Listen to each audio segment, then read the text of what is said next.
Hi, my name's Greg Beckett, motivational hypnotist, and this is another episode of Time to Get Unstuck, which the show is actually about moving forward and making change. And today we have with us a hypnotist from UK who's also a friend and a wonderful colleague, Kaz Riley.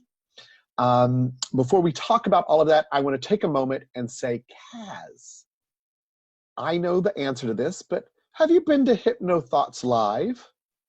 Oh my goodness, yes. Yeah, it's just fantastic, isn't it? It is. Are you going this year in 2019 in August? Wild horses couldn't keep me away. I am definitely there. I'm attending. I'm teaching. I'm running a pre-com, so I'm there. They're in spades. And I'm there. What's your favorite part? Of Hypno Thoughts? Yep. The community, I think. I love the teaching. You learn loads. You make some great friends. I mean, we met at Hypno Thoughts. We did. But it's the real kind of inclusiveness about it. That's what I love about Hypno Thoughts. Right. I think for me, I love that part of it, the community, and also that whether someone's a beginner or intermediate or advanced, there's always stuff to learn from each other. Mm-hmm. And not only just about hypnosis, but maybe about life and about sharing. And so it's my annual treat to myself, I think. It's a must-do, I think, for the last number of years.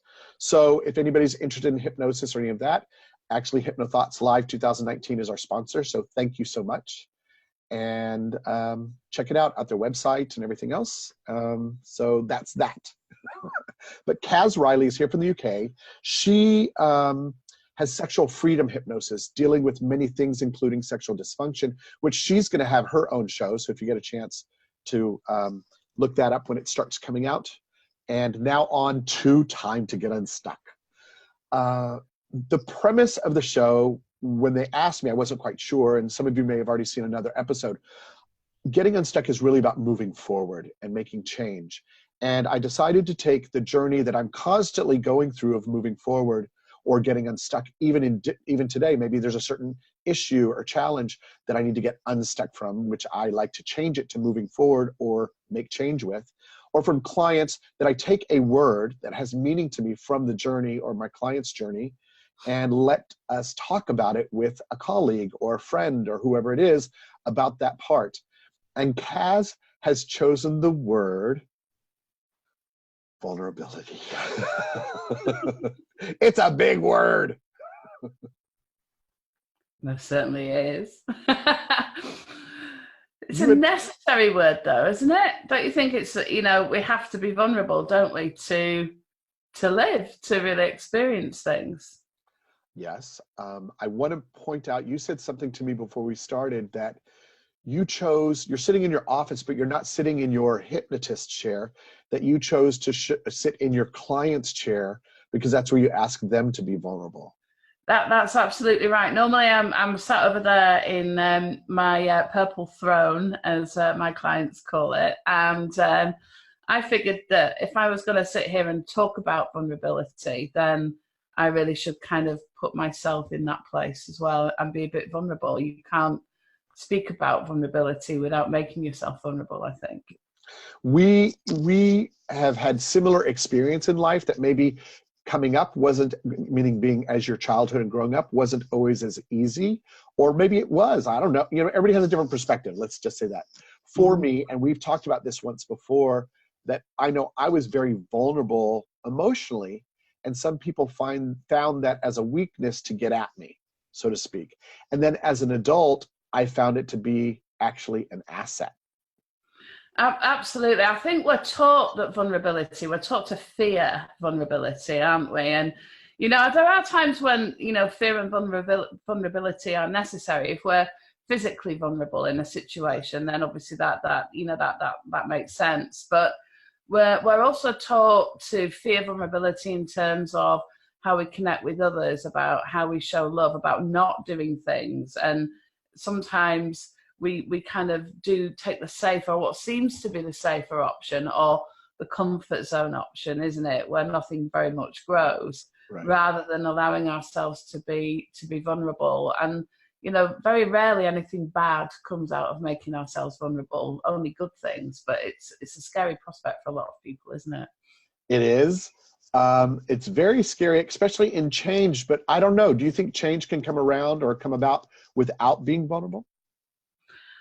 I don't think it does, because I think if we don't allow ourselves to be vulnerable, then we can't really experience change, because I think change makes people feel vulnerable, doesn't it? If they're doing something different or they're going to live their life in a different way, then to do that, we have to do things that we've never done before. And quite often that can make people feel very vulnerable. It can be exciting, Right. but you know, we're vulnerable to rejection, or we're vulnerable that it won't work, or vulnerable that it may fail, or whatever it may be.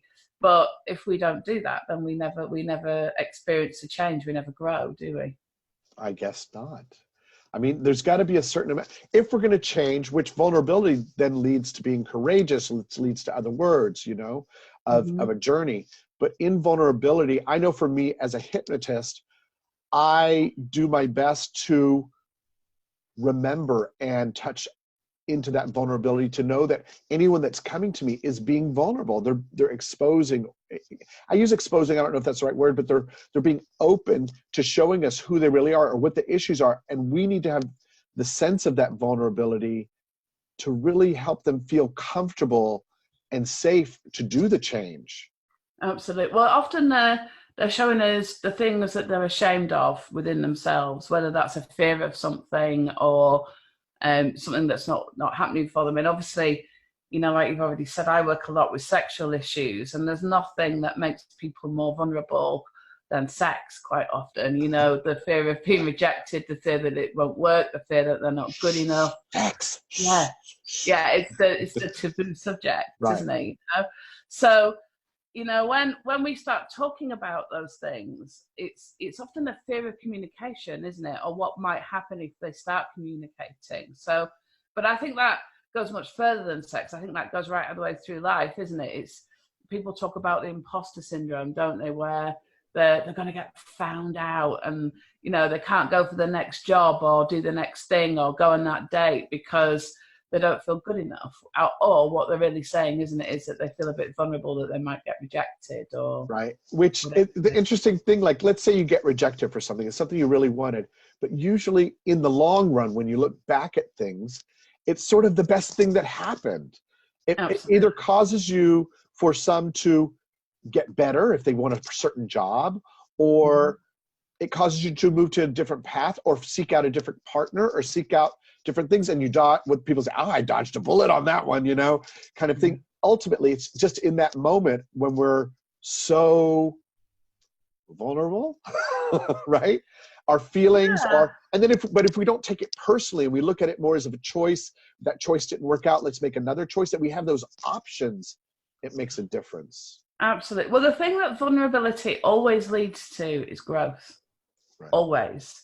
So whenever you make yourself vulnerable in any kind of situation, the only thing that can happen, come out of that, is that you grow in some way. You grow as a person. You know, you grow in confidence. You grow more resilient. Whatever it may be, right. Vulnerability always leads to growth. Sure. So you know, if we kind of go backwards with that, then that means we can't truly grow without making ourselves vulnerable.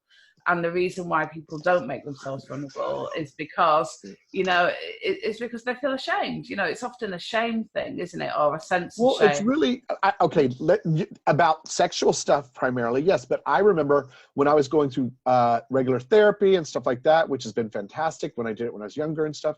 I remember my therapist saying to me, Greg, every time I see you and talk to you, I know inside there's this person that's just really calm and, you know, this wonderment. But I see you with your sword and your shield, waiting for someone to dare you, all in front of you. And she would say, I wish you would come the day that you just put those down, knowing they're available to you, but you don't need to always have them up. That we know we can take care of ourselves. And once you know that you can take care of yourself, like from your core, you know you can say yes, you can say no, you don't have to do things you don't want to do, then you're allowed to be more vulnerable in your everyday life, knowing that you have that security within yourself. So it really starts inside of allowing that growth to happen, right? Absolutely. Well, I think we're kind of taught, aren't we? We should always have that sword and the shield up and ready.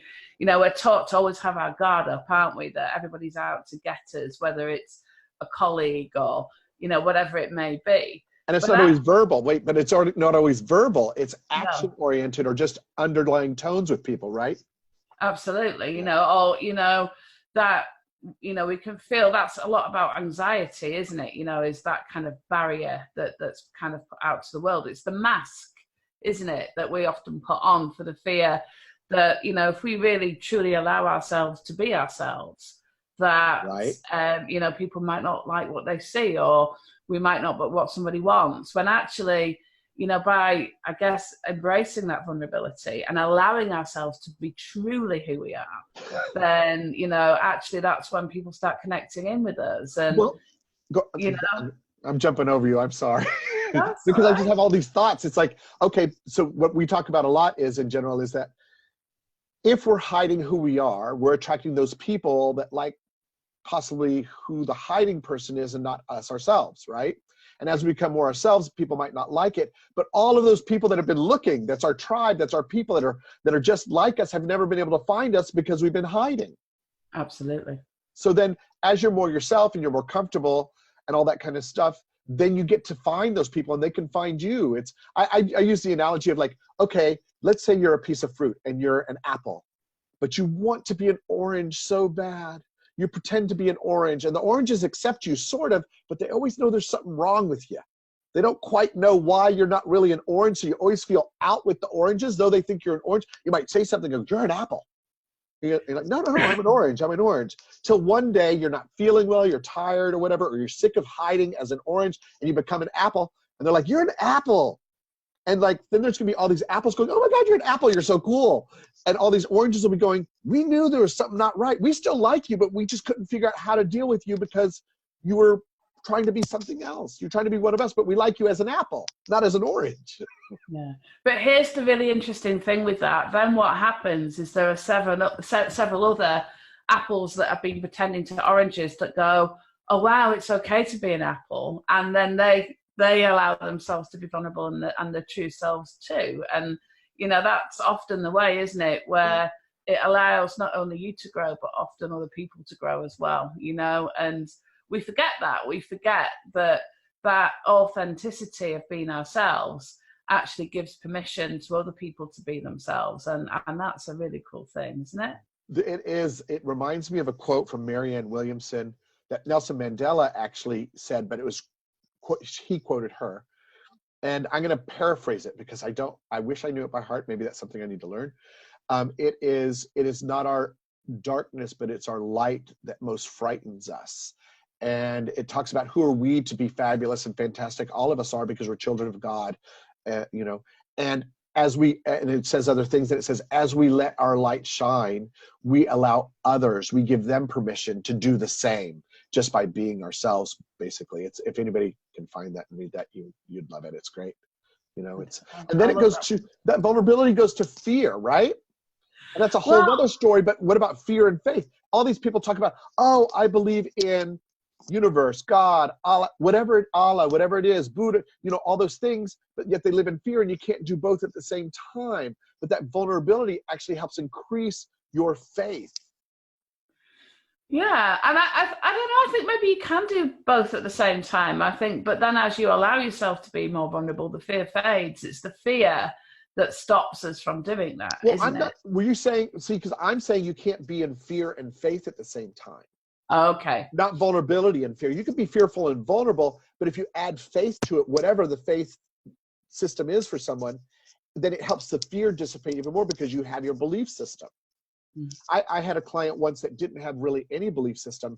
So sometimes it's a challenge to say, how do I connect them into themselves and what they need? And so we decided, anytime I possibly said the word God or universe or whatever, or not anything, but what do you believe in? It was hope. The word was hope. And that really worked for them, to be able to have the word hope to connect, to help allow fear to dissipate and be more vulnerable and be themselves and make the change.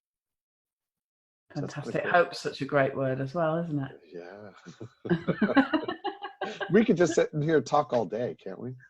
Absolutely. Absolutely. What do you oh, I was going to ask a question. I don't know if you don't have to answer this. It's okay. What do you think has been one of your most vulnerable moments that you can remember? Oh, I've had many.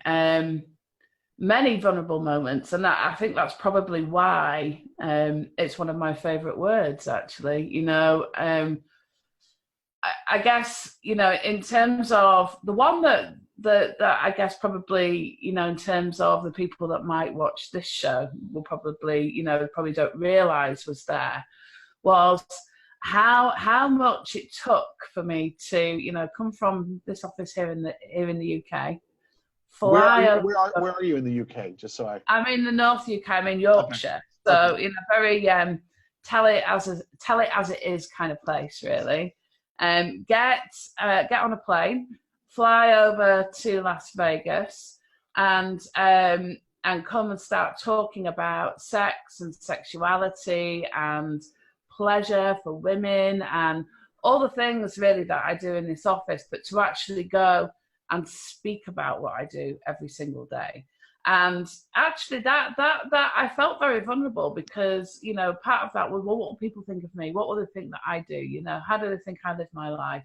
What kind of person do they think? You know, all the things that I tell my clients that, you know, it's none of anybody's business and all that kind of stuff. And, you know, and it was a real test of walking my talk, actually. Right. I think, you know, and I did feel quite vulnerable and I wasn't sure how it was going to be kind of received. And, you know, and it just went to show because that for me, going to HypnoThoughts and doing that was a real turning point in how I viewed myself. I realized how possibly other hypnotists viewed me, which was a surprise. It was a welcome surprise. And also that, you know, what I was doing was important, actually. And I don't mean that I'm important, but the work that I'm doing in terms of kind of getting rid of the shame and giving people permission to be vulnerable, you know, with their partners and to communicate, actually was quite a big thing. And then, you know, that goes right the way through to, you know, little or smaller things, really. So that for me was life-changing.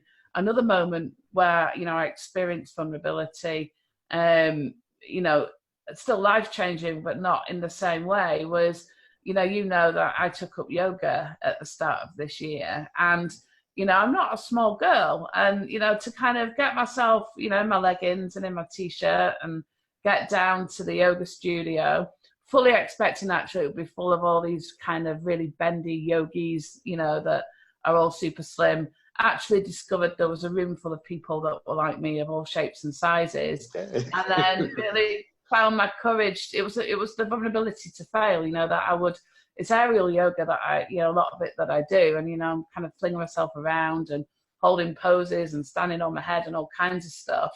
And, you know, the fear is that you'll look silly, isn't it? But actually, you know, that's kind of coming out well as well. So, you know, it's just finding the courage, I guess. Vulnerability also leads to courage, doesn't it? And that's you know, that's the other thing. So it's going from a state of fear to a state of courage, and vulnerability is kind of in the middle. So could we say fear, vulnerability is part of an action almost? Yeah. That allows to give more courage. Yeah, which allows us to grow, doesn't it? You know, then we have the courage to grow. You know, I always never, you know, all those big, I like to talk sometimes about how, darn, I just lost my thought. We're talking about vulnerability. We're talking about courage. Oh, yes. We learn through pain. We learn through vulnerability. We learn through having experiences that we have to put ourselves out there, or that we stay so closed off that finally we have to crack open. And there's some people that never do. Absolutely. And, you know, people are often, the ones that never do are the ones that are often living their life in a very kind of numb state, aren't they? Because to understand the beauty of pleasure, we have to understand the vulnerability of pain, don't we? You know, we can't have one without the other. You know, even people that, you know, seem to live their lives where they're truly happy and, you know, a life where they experience a lot of gratitude and, you know, that you can tell, you know, those people that seem eternally optimistic, have still, you know, allowed themselves to experience pain, often at much greater levels than we would ever imagine for those kinds of people. And, you know, I guess it's all part of the balance of life, isn't it? And if we shy away from things that may cause us sadness, then by default, we also shy away from the things that allow us to experience true happiness. Right. So if we, you know, if we have a broken relationship, for example, and we never allow ourselves to love again, then we never we're closing ourselves down to the possibility that we could experience true love again. And, you know, it's, again, but to love, to allow ourselves to love and to be loved, we have to make ourselves vulnerable that it may not work out. And, you know, it's about weighing all that up, but allowing ourselves to experience life that way, I think. I was talking to a couple of people not too long ago. It was in my head, I know it's last week, I just don't want to. Anyway, so what was interesting was I said, oh, I'm having a love affair now. And they said, oh, you are? With who? I said, me. I said, because I know that I'm the one person that will never leave, that will never go anywhere. And if I'm strong in that, then when I do have relationships, it's okay, whatever happens, because my love's never going to go. Whether it's for me personally, for myself, or whatever my spiritual viewpoint is, or whatever. And they're like, oh, that was kind of interesting. Guess what? Time's up. Did you need to say anything on that, or are you good? I'm good, yeah. So since our time is up, we have a minute. Where could people reach you, and what's the name of the show that you're having?